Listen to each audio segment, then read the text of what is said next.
Greetings, everyone, and welcome back to That's a Take. I am your host, Bruce James Bales, and we're finally back with the second to last episode of Season 1. I greatly appreciate everyone's patience while I continue to figure this thing out and try to balance my on-set work with this podcast venture. Regardless, I'm very pleased to be back with you all in order to present yet another great episode. Today we will be speaking with Chase Stine, writer, producer, director, and editor of The Valley of the Devil, a short film made in Iowa about two brothers and their search for their father. I was lucky enough to be the DP on this project, so I thought a case study would be an interesting vantage point in order to give you some insight into the process of making this film with Chase. We talk about pre-production, casting, asking for favors, building a set for the film, writing for what you have, and making the movie you want to make no matter the limitations. I hope you find our conversation as inspiring as I did. Without further ado, here's my conversation with Chase Stine about The Valley of the Devil.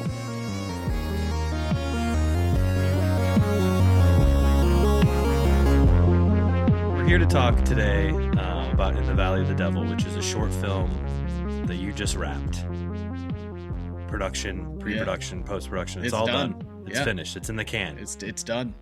Well, I want to start at the beginning, and I want to talk about how that short originated and how you went about writing it. Like, where did the story come from? What was the genesis of this idea? So believe it or not, The Valley of the Devil is a super personal story, despite the fact that it is a period piece, not involving any characters that are, you could really connect to my own personal life. But, the story really derived from, a while back, my parents had divorced, and I saw my father, the image I had of my father completely shifted over the course of that, because it was an entirely new side of this, this foundation, this rock I had my entire life. And that was such an impactful and reflective moment in my life. I couldn't stop kind of reflecting on what that meant for me, and how far it changed my perception. And I wanted to write something about that.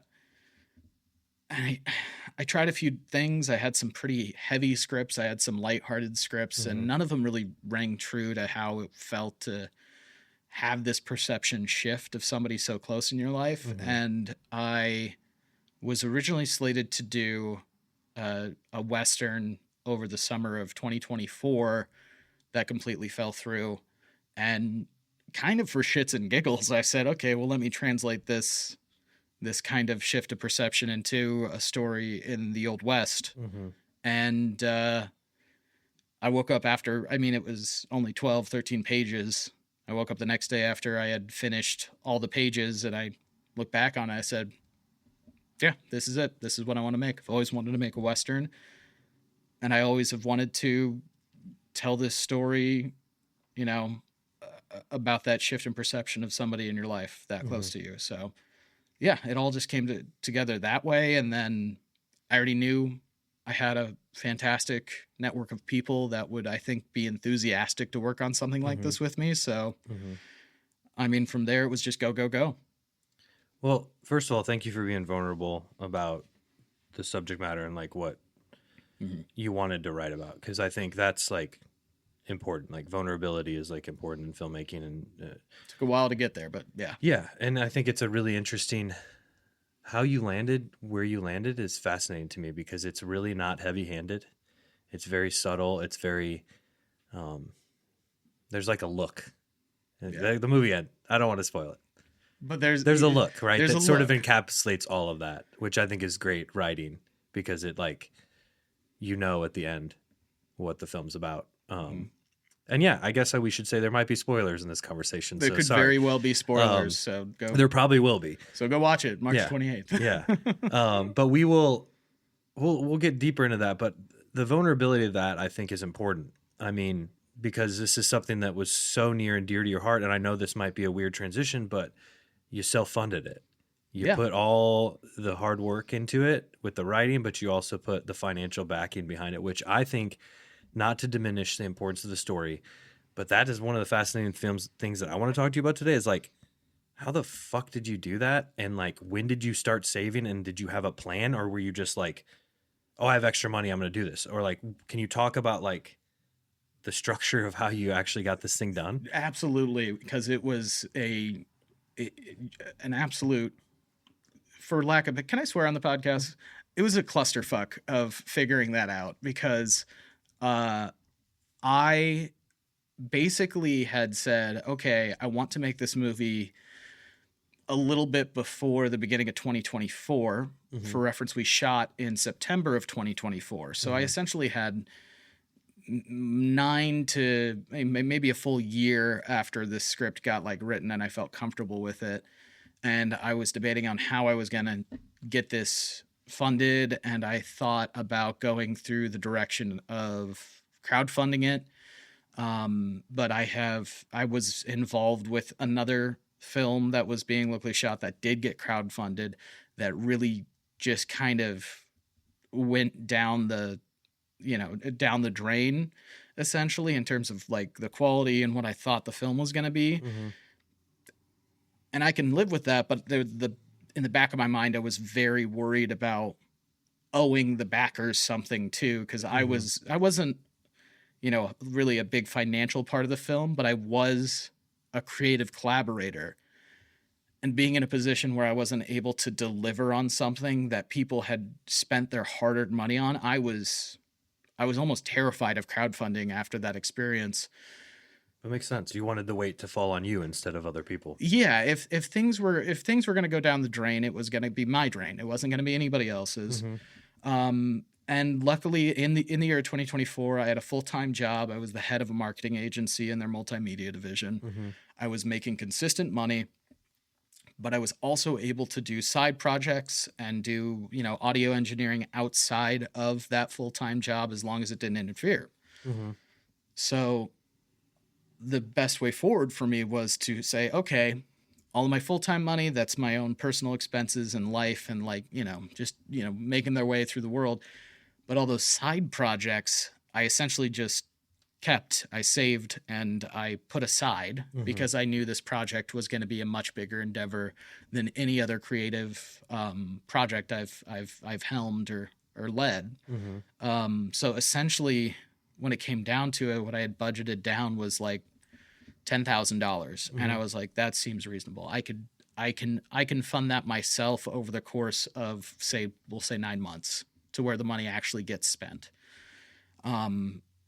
That being said, I come from a very, I think it would be foolish not to acknowledge my privilege in this, in saying that I've always had very supportive parents. I've always had a great group of people around me. So I did this really without a fear of, what if, it all falls apart and I lose all this money. I knew I basically had a community and a family to fall back on that was kind of a safety net. So, but you weren't putting yourself out either. Like it wasn't wasn't an amount of money that you were like afraid if things didn't go well that you would be in a position of poverty or hurt, right? Yeah, I'm not a Kevin Smith doing Clerks maxing out my 4 credit cards on this. Like and that's why I want to talk to you, because like I think you structured it, just something you said I want to revisit. You said $10,000, 9 months of saving it. You had a plan. Yeah. And that's what I'm trying to, like, really one of the points of this specific episode is to show people that this is a viable option, but sometimes you just have to plan farther out in advance. You really do. The pre-production on this was, it seemed at first like it started off completely slow. We were just getting creative, all figured out and everything. I was saving money. I was making the contacts like usual for locations and logistics, and it just felt so slow at the beginning. And then in the last 3 months leading up to filming, it just felt like the roller coaster went down the hill, It was like everything was starting to get moving. And that was like the 3 months before was like, okay, here we go. It's happening. There's no way this isn't happening anymore. Yep. All the pieces started coming together and you're like, this is real. Yeah. And there's a patience to be had with that. I know people are so just ready to go to get their vision on the screen or get something made. a lot of times in the film industry, it's patience. You got to wait for the opportunity and the right moments, and you got to plan it out. Otherwise, there's more possibility of something going wrong down the road. And I didn't want anything going wrong. I wanted the right weather. I wanted the right locations, the right settings. I wanted the right cast. I wanted everything to fall into place, and I knew that would take a lot of planning. Which was unfortunate because when you contact everybody, it's like, all right, what are you doing 6-7 months from now? Yeah. And they're Yeah. like, I guess nothing, but whatever you're about to tell me.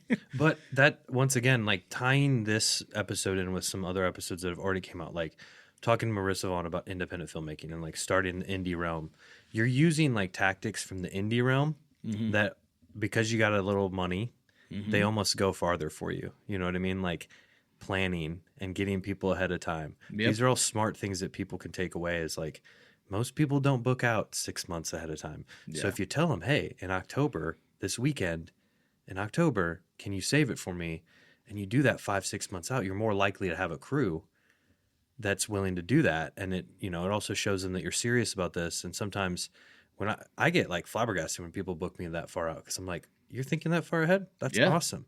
And I think that's one thing that you thought really far ahead about this thing, from the funding to the production.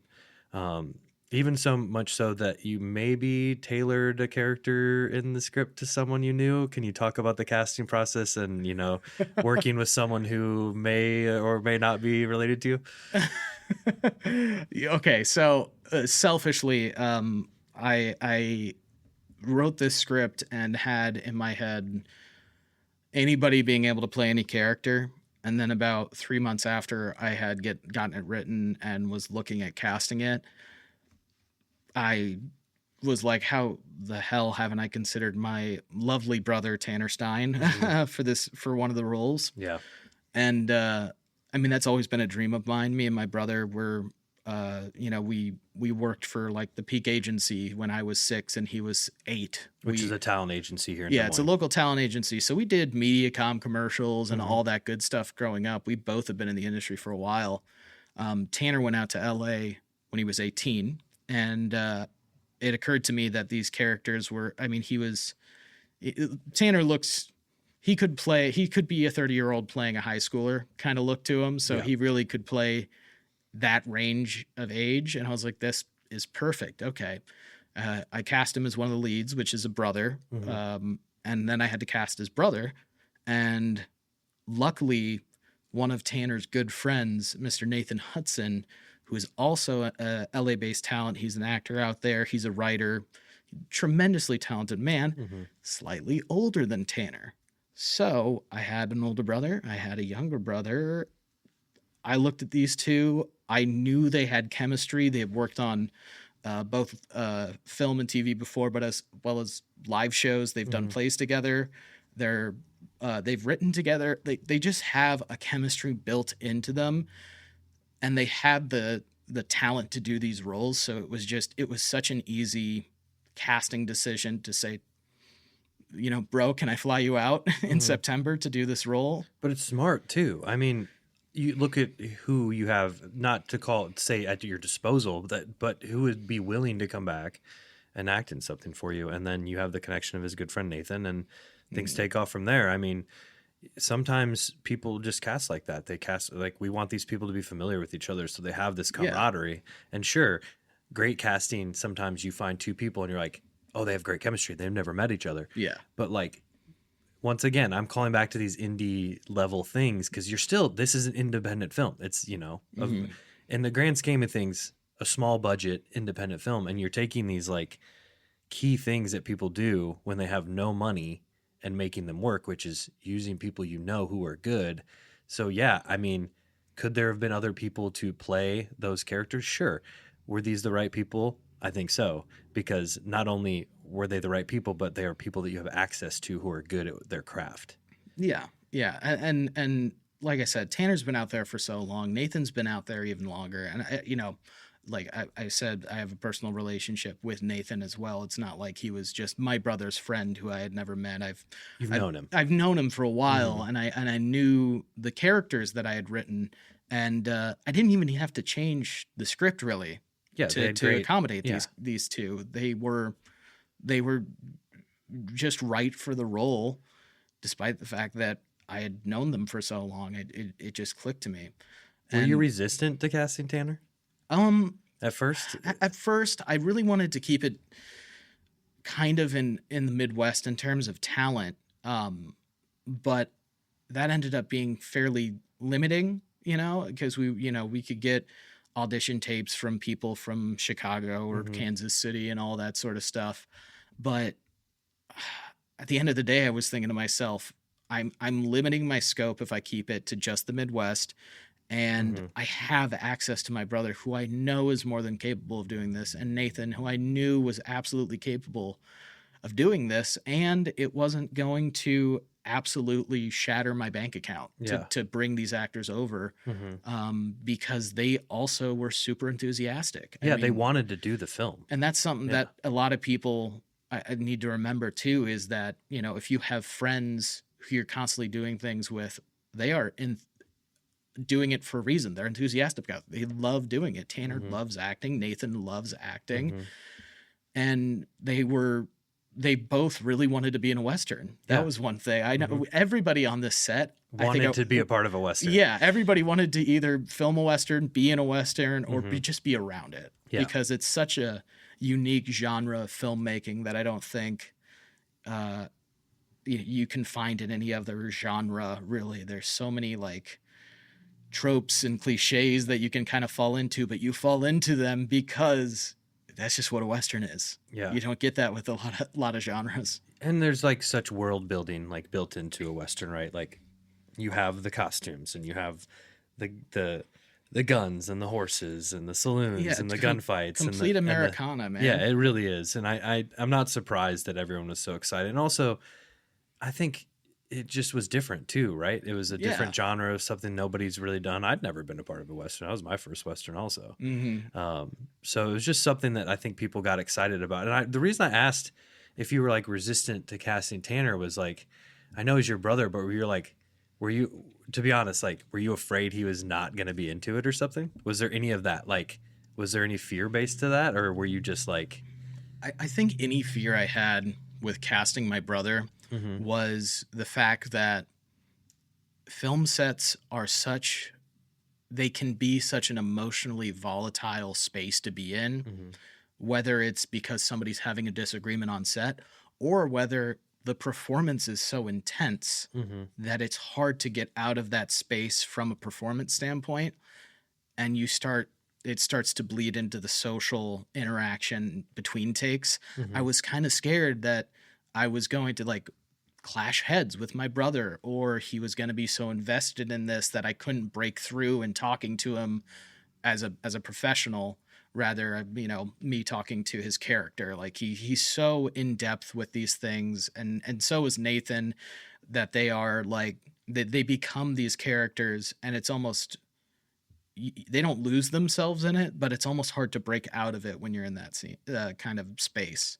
And I was really just scared of saying the wrong thing around him, saying, all right, well, I didn't, because I'm critiquing his performance. As a director, you have a vision, and the actor comes in and listen, they're the professional at what they do.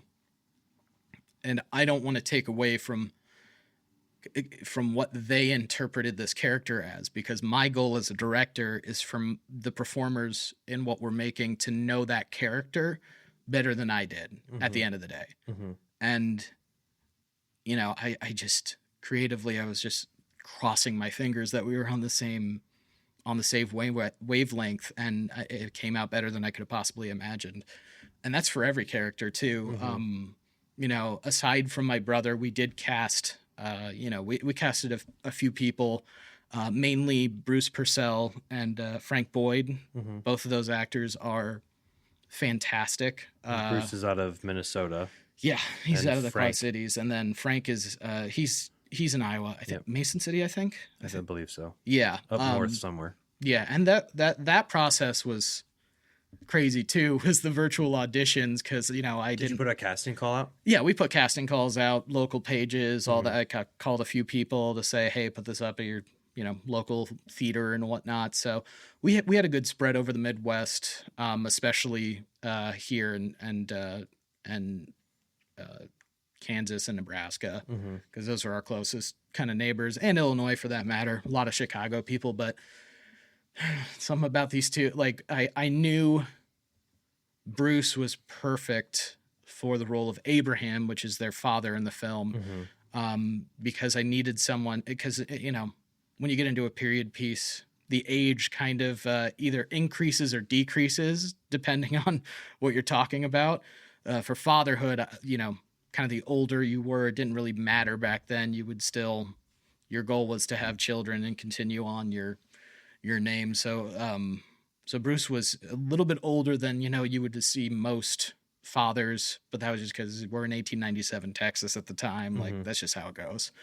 And then Frank was an easy choice because his virtual audition, he dressed up and had a Lamont revolver prop that he had gotten into it, and he's doing this entire monologue like he's on set, dressed up, ready to go, intense. And I'm like, that's dedication right there. It's commitment. It's commitment, and you need it in a performance like that. Like, small spoiler alert, Frank's character has a lot of lines. Oh, his monologue at the end is 3.5 pages, right? Or even longer. I think it's just 3 pages. 3 pages, yeah. Yeah, but 3 full pages of talking, and like, there's beats and there's moments and there's small replies and everything, but it was such a chunky. Yeah, it's Frank though. Yeah. It's all Frank. And I saw some tremendous work out of him on the day.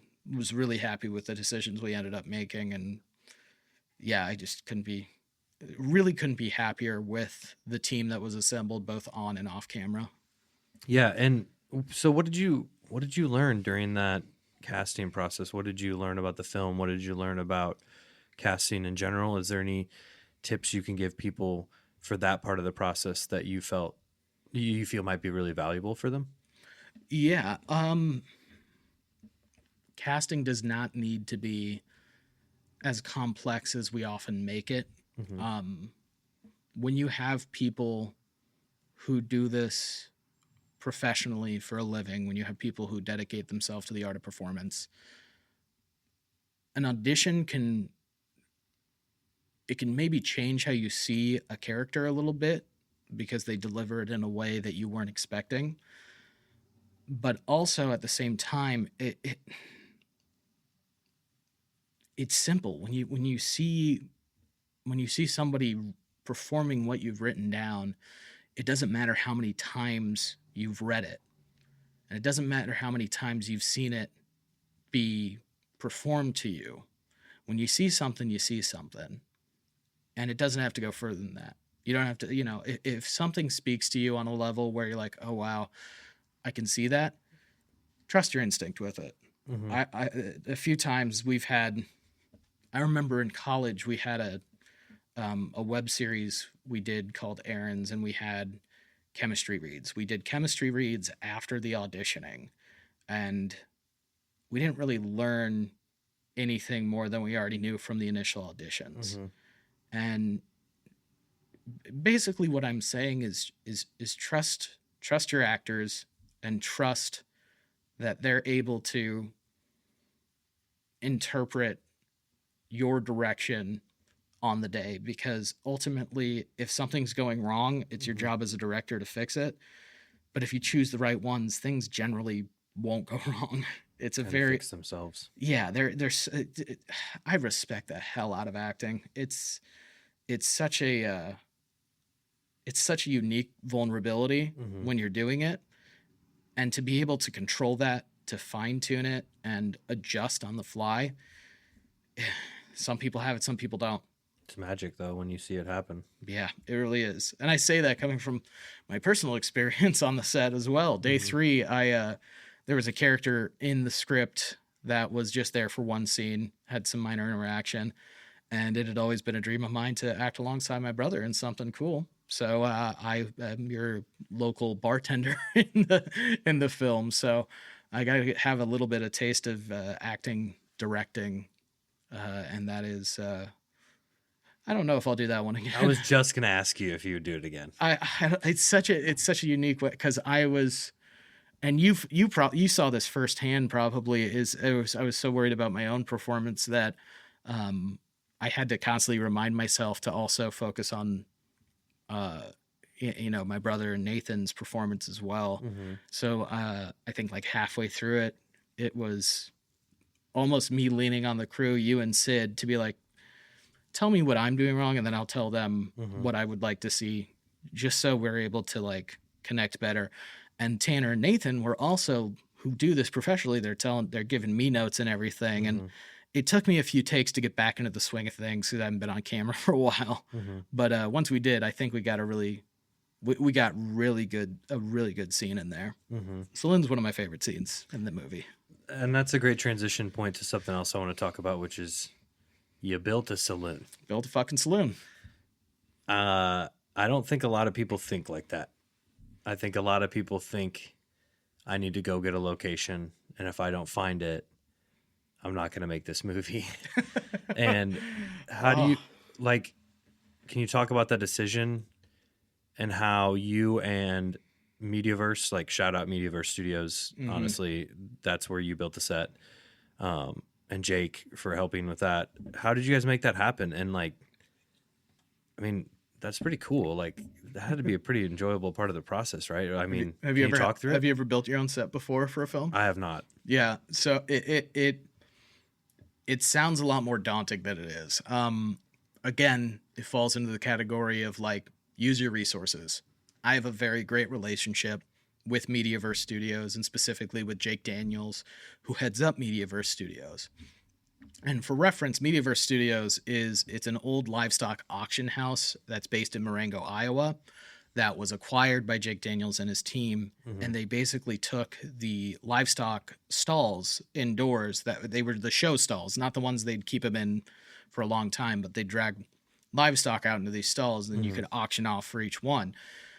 Well, with it being livestock, these stalls are big. Yeah. So I basically approached him after months and months of trying to find a location that fit the description, that fit what I wanted, and not really being able to find that out in Iowa specifically. And I didn't want to, it was going to be too expensive to have an entire team travel out of state. Yes. That was one thing I did not want to do, because that was going to bump our budget up massively.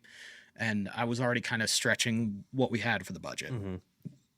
So instead, I took the money that I really would have spent on like getting everybody out of state for something like that, and put it into construction materials, because I come from kind of a handy background, nothing too crazy. But I know Jake, who is, Air Force and grew up basically in the woods. He was very knowledgeable about that sort of thing. So I teamed up with him. I asked, can we have 2 stalls out of Mediaverse to build this saloon set? Because they're always building sets there. But I thought if I was able to basically fund the construction materials, he would have, and he and his team would eventually have a set that could be retrofitted for anything. And so far after we've left, they've done a like mead hall and a cabin that somebody was staying in that space. Oh, really? Yeah. Wow. It's been used multiple times. I didn't want to just make a set that was going to get torn down like so many productions do. So Jake was completely on board, because not only did he know that we could make something that we would have total control of, yes, but also that they would have an asset after filming wrapped to utilize more. Yes. Which I was, if my production helps anybody, hell yeah, I'm gonna do it. Yeah, that's really interesting. And I'm glad you did that. And just to like reiterate, it was cheaper than other options. It was also cheaper. It was, compare like, maybe like $2,500 worth of travel to $1,000 worth of construction materials. $2,500 is like that's a quarter of the budget. That's also like a low end for traveling that that's entire without crew. Paying people. That's just to get the people there. Yeah. So I think you made the right decision. And honestly, there's something about that too that really, like when we were in there and the final wall got put up, it really felt real. It felt like the last saloon. 3 months before production, like where everything just started to come together. Like as soon as that wall came up, we're in a fucking saloon, man. This is awesome. And I think that was a really cool experience for the crew too. We haven't really talked about this, but I think there's a wide feeling that period pieces are very difficult, right? Yeah. They are difficult.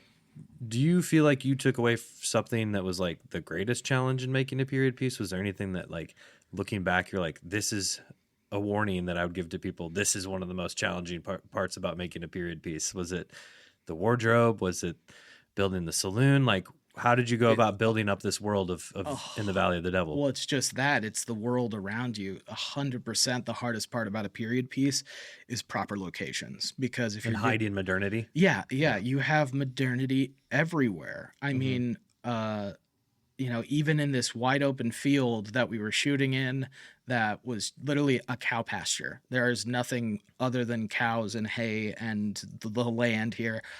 There are telephone poles up in just to the side of it. Especially the direction we wanted to look for most of Especially the the direction we wanted. I spent so much time VFXing poles out of this film because it just didn't look right for the time.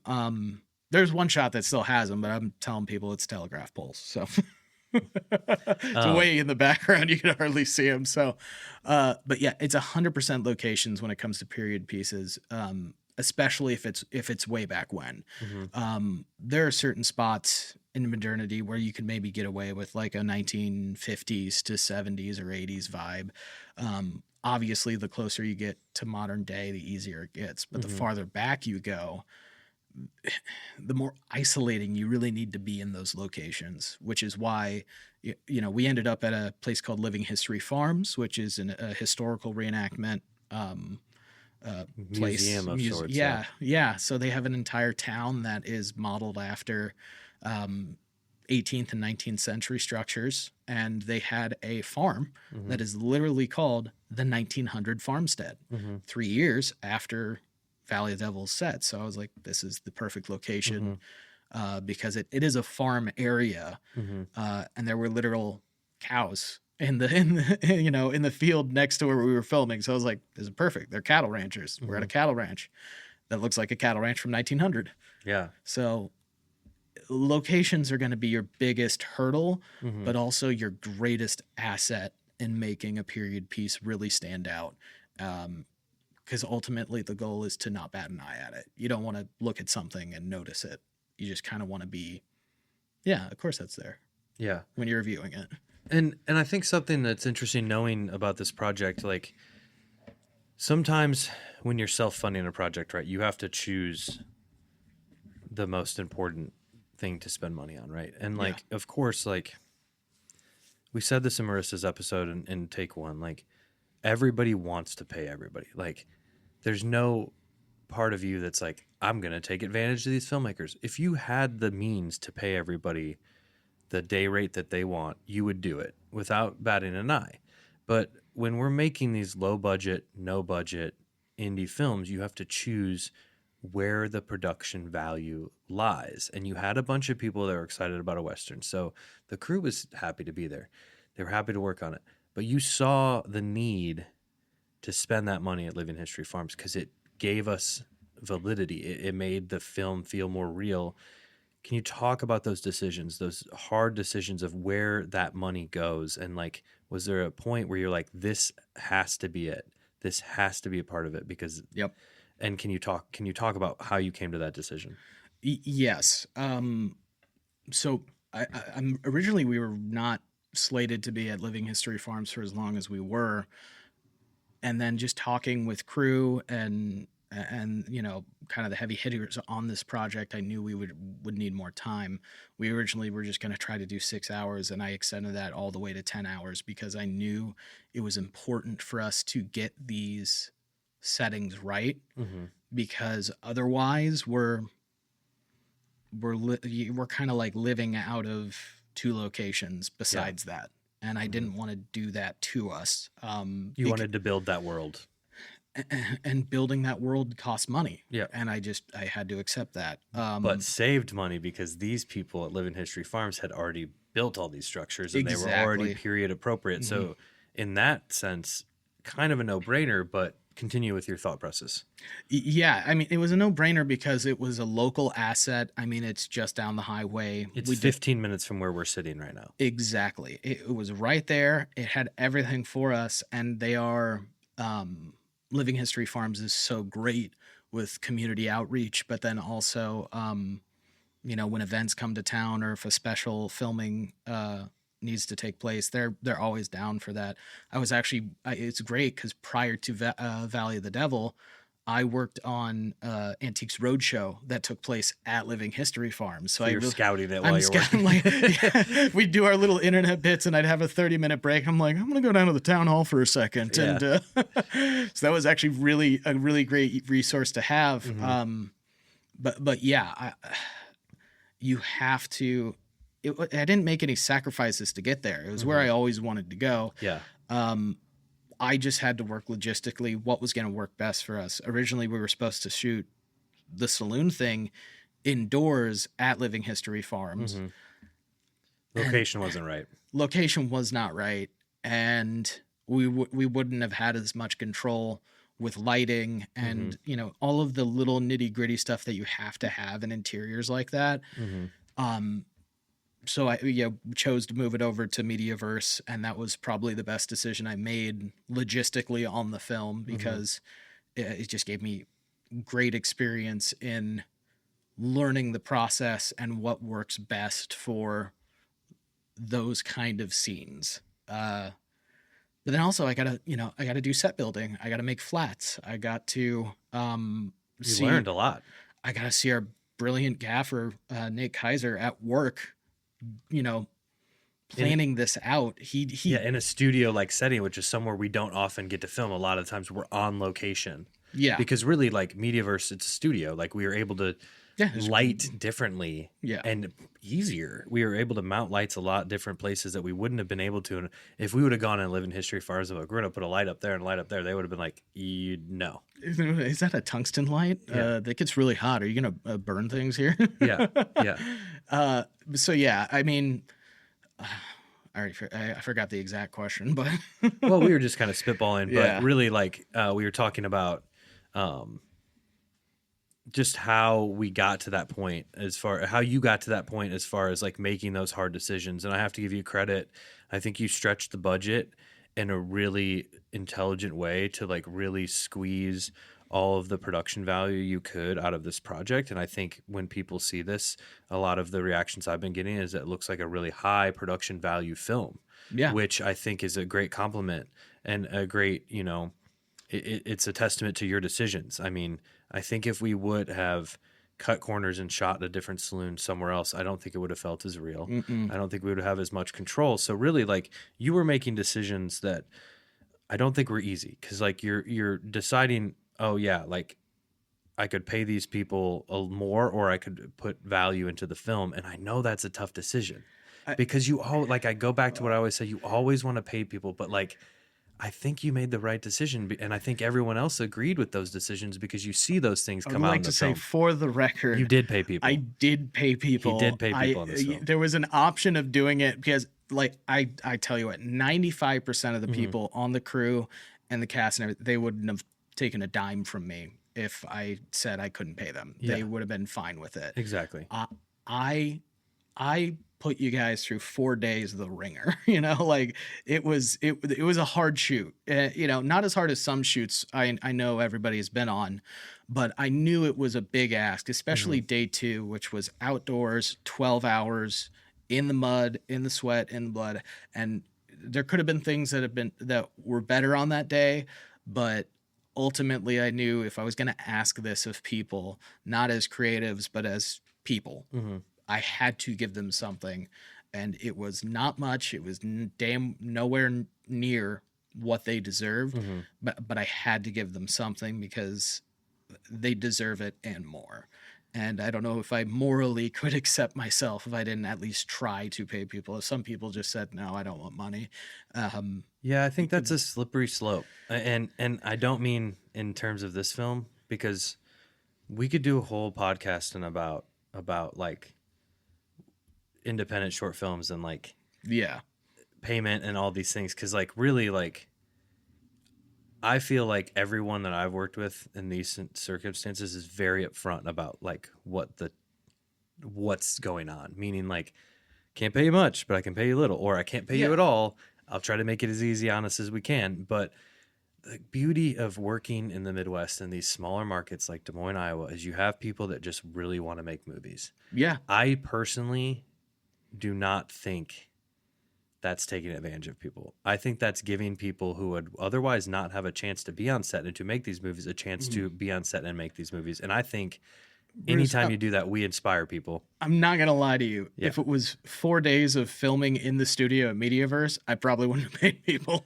Yeah, it would have been easier. It would have been so much easier. Yeah. But we're talking about it was people tough. being around horses Yeah. and the sun, outdoors, and like if it were a different kind of movie, Yeah. I completely agree with your statement. And like And I'm not saying that you should have not paid people. That's not what I'm no, saying. I know what you're saying. Yeah. My whole thing, so like I'm always this observation is so funny to me. It's the one industry where people are who have maybe even never done it before. They're so eager to get involved and to help. Yes. I can't tell you how many times I've had people like, your lens, I'll come bring it to you. I'll come bring it. And then they start asking questions about the camera and what they can do to help with whatever your project is at the time. Everyone is so eager to help in the film industry. And I think that is such a unique part of what we do. It's really cool. It's Yeah. really beautiful. It's a wonderful thing. And I think thank you for being upfront with me in this conversation, talking about finances, talking about money. I really do hope that this podcast takes some of these myths and these veils away from people and shows them a path forward to making films. Yeah, And absolutely. we have a great, to expand on what Chase is saying, we have a great cohort here. We have a great group of people that believe in cinema, they believe in storytelling, they believe in making narrative short films and feature films. And once again, I will echo what Chase says. We could not have done this without these people, but it really was a beautiful group effort that I think every time I make a film, I'm just blown away by how much people give to a film. Yeah. It's amazing. Bouncing off that, how do you feel like your crew empowered you as a director, and how did that make you feel? So for reference, this is kind of my first creative endeavor I've spearheaded in a major way. And by major way, I mean, I participated in like the 48-hour film festival and led a team, but that's 48 hours, and it's run and gun and you do the best you can.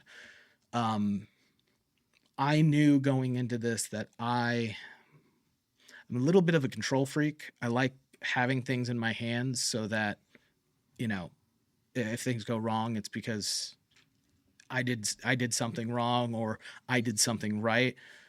Having this crew, I knew I needed to be much more hands off when it came to a lot of factors. I needed to tell people what I saw in my head and then let them interpret that, because I knew they were either going to interpret it in a way that matches the vision or improves upon it. So for you, for instance, when it comes to cinematography, I could shot list it. I did a little bit of storyboarding and whatnot. But at the end of the day, when we were on set, I made it a point to listen to you and your judgment, because you have such good experience in not only, from a cinematography perspective, but also from an editing perspective. We'd be able to talk about things that I don't think this would look right in the edit. I don't think this would translate if you were to cut from here to here. And there's so much value in that. And I did the same thing for the lighting crew. If we wanted a certain mood, I would really just have to explain the mood. And then it would be done. I didn't have to get into the nitty gritty technical details. I didn't have to, and the same thing logistically when it came to like animal wrangling. My mom is a lifelong, like horse gal. She's been on horse farms. I grew up on horse farms. So when it came to that, like living history farms required vet forms and all this. And I said, are you able to like take care of this? Like, oh yeah, no problem. So really, I was empowered by my crew by me basically handing over this trust to them and knowing that they were going to accomplish something that was very near and dear to me. It was like handing, for lack of a better term, it was like handing off a child to be babysat, knowing that what you're going to get back at the end of the day is your child who maybe is happier than when you handed it off, you know? Well, that's like you empowering it. That's like mutual empowerment. Mutual empowerment. And I think that's really one thing that sticks with me when I work in film is like, we're all helping each other get better. Yeah.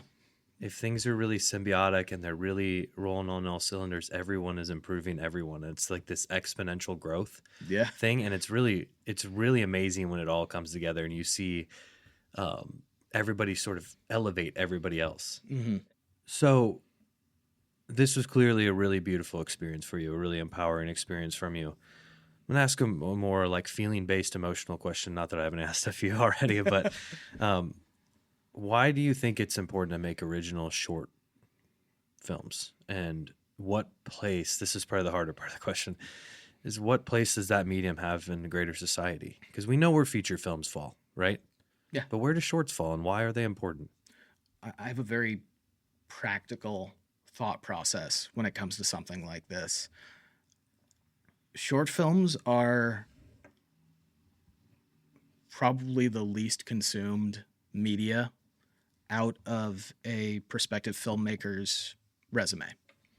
It's going to be their least viewed thing. You could do television, you could do feature films, documentary, reality TV, all of that. It's going to get more views, it's going to get more interaction, and it's going to get more recognition than a short film would. What short films are to me is accessibility of expression. It's the most accessible way for a storyteller in our field to get out what they need to get out, essentially, to put their emotion into something that is meaningful. And it doesn't have to be meaningful to the masses. It just has to be meaningful to them. Because, I mean, at the end of the day, I know Valley is a great piece of art and we work so hard on it. Valley's just the first step in getting out the emotions and expressions that I want to as a writer-director. There's going to be much more in-depth, heavy projects in the future, but I had to get this out of me. I had this itching emotional feeling and, you know, this need to rationalize how I felt about a very particular situation in my life through the medium of film.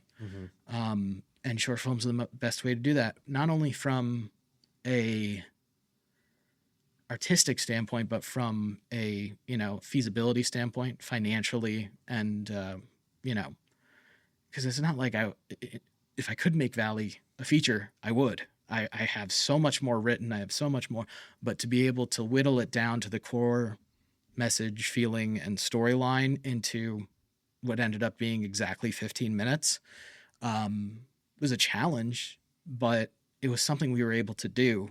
And we were able to do it in 4 days of shooting and a bunch of pre-production and all that. But we have something now. It's tangible. You could go watch it. Like, that's crazy to me. But the tangibility, the finality of getting something done and expressing that, I think short film is a great format to do that in because anyone can essentially do it. And it's kind of the second part of your question. What was the first part of the question? I mean, I think you nailed it, man. That was you nailed that. I was asking why it was important to make short films, original short films. And Okay. And then what place the medium has in greater society. You answered both of those wonderfully, I thought. I think, yeah, but I mean, originality. Everything's stolen, man. Doesn't got to be original. If you want to make something that, you know, is kind of similar to something else, but because you have a different take on something, it still makes it original, though. Yeah, it still makes it original. Yeah. You know, all things come from something else. But what I'm really talking about, and maybe original is not the word, but you brought this story into fruition, meaning that, like, yes, people have told very similar stories to this before, possibly, but this was idea that came from you that you plucked out of your brain and put it onto paper and did it, as opposed to being like, you know what, there's this novel I really want to adapt. And of course, inspiration is everywhere. We can't take too much credit for our ideas because Right. we're inspired by everything all the time, whether we know it or not.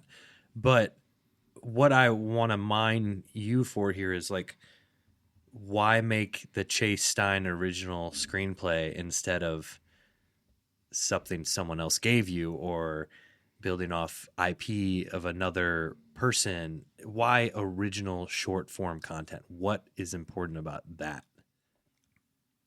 That can be summarized down to I have a voice, and if anybody wants to listen to it, so be it. But And everybody has a voice. everybody has a voice. You Mhm. took the words out of my mouth. Everyone has a voice. And at some point in everyone's life, I think that voice deserves to be heard. Too often, though, people don't take the steps necessary to project their voice and have it be heard. And it's tragic in a lot of ways because so often that person's voice is unique enough to affect somebody else. Mm-hmm. I'm not saying Valley of the Devil is going to change anybody's life or anything, but it's a near and dear story to me. And I knew I had the voice to tell it. So let it be heard. Beautiful. And I want to echo that in the sense that if you don't feel like you have a voice, we hope that you can find people that change that. And I think that's one of the beautiful things about film is groups of people come together to form a team, to form a family, to lift someone's voice up to a place where other people can hear it. And you'll hear me say it on this podcast 1,000 times, but I think that cinema is so beautiful because it's all these different people coming from all different walks of life to say, you know what, we think this is important. We think this needs to be propped up. Mm-hmm. We think this needs to be amplified. And that's, I think, what happened with this film is that people came together for a cause. And that's why I think we had a really great team. And we had a really great leader. Just out of curiosity, how did you deal with the nerves? Because seriously, let's talk about it. Like, how did you get yourself ready for set every day? How did you deal with the self-doubt that you may have felt at certain points of the process? So I think I have a really stupid answer to this. So I grew up as a performer. I was on stage a lot, and I would do a lot of solo stuff. It wasn't like I was amongst a crowd or a choir. I did do choir quite a bit, but I've been in front of an audience before, and I kind of just exposure therapied myself out of, those nerves that happen, the stage, on stage nervousness. It's not so much a thing for me anymore. Mm-hmm. That was a completely different ballgame when it came to this. What I took from that though was that you can't think about it. You got to think about it in the moment. And then once that moment is past, you cannot dwell on it. You have to think about what's in front of you. Not not the next thing, not the next thing. You have to think about now. Mm-hmm. You have to shift from process 1 to process 2, mm-hmm. and stay on process 2 before you get to 3, 4, and 5. Yeah. And that was really oddly zen for me to just be able to worry about the things one at a time. Mm-hmm. I imagine that probably inconvenienced a fair few people because they'd have questions and I wouldn't be thinking about the answer to that question that I knew they were going to come up and ask me, mm-hmm. because I was preoccupied with something else at the time. But the compartmentalization needed to direct something like this is very important. And I knew that going into directing it. So I had to make sure everything was prepared before I got on set. Mm-hmm. I had to make sure that people knew exactly what their role was and where everything was, and make sure, basically, kind of to our earlier point, if you plan everything out ahead of time, that allows you to worry about the moment you're in. And I think I just was able to quell the nerves that way by just being nervous all the way leading up to it. And then on the day, I didn't have to be nervous about it anymore because we're there. All the stuff I was nervous about, it's all in motion now. And you got to be steadfast in those decisions, be present, meditate a little bit every day before set. I had like a quick 5-minute meditation I took just to any sort of nerves that were quelling. Yeah. Well, another great answer, Chase. I've been thinking a lot about, I think Valley in general was inspiring to me because it was one of the films that I give everything I have to every film. Mm-hmm. But this one was one of those turning points in your career where you see that effort translated into results. And that was a really special thing for me. But for you, what did you take away from Valley? Like, what was it that you walked away? What's the lesson? What's the most important thing you learned making in the Valley of the Devil? I'll give the knee-jerk answer, and then I'll give a sentimental one. I like both of these. This is great. The knee-jerk one is you are never going to be perfect, and think of everything. So have multiple people in everything that you do to double-check your work. Mm-hmm. I thought I was going to be a fine writer, director, producer, set builder, like all of these different titles, but the like on the biggest day of filming, our bathroom situation wasn't figured out. Mm-hmm. One of the smallest details, where's somebody going to go when they need to relieve themselves? Mm-hmm. That wasn't thought about. And that's like it haunts me. It's such a small detail for a biggest day of shooting, and it haunts me because I had all this preparation, all this time to do something, just never came to mind. I should have had maybe a co-producer or somebody who was like a direct assistant to me the entire time to ask those questions, but I thought I had everything taken care of. So ultimately, rent porta potties, people. Swear to God, remember to rent porta potties, because if you're out in the middle of Nowhereville, Iowa, it's going to be a big deal. Otherwise, you're going to have to ATV people over to the neighbor house. It's a big deal. Yeah. But the sentimental answer of what did I take away from the production of Valley of the Devil is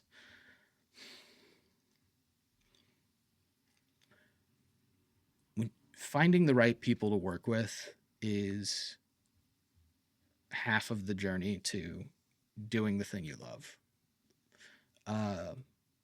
Because you could be doing whatever your dream job is, but if you're doing it across from somebody who doesn't get it or respect you and your vision and the art that you're doing, or you just don't relate to personally, that dream job becomes a 9-to-5 super quick. And Valley for me was just, I'm getting very emotional about this. Valley to me was just the greatest experience from a social interaction, perspective that I've ever had the pleasure of being on. Like, I had all the right people, we had all the right personalities, and everybody just, at least I hope everybody had a great time on that set. It was what I want all of my sets to be like in the future, is the dynamics between our crew, our cast, our locations, everybody just fell into place. I'll say this with 100% confidence. Now that it's over, I wouldn't ever want to do that with a different crew of people than the people we ended up having on set. And I think that's really the most important part of doing what you love, is finding the right people to do it with. Well, ladies and gentlemen, that was Chase Stine talking about In the Valley of the Devil. My name is Bruce James Bales, and that is a take.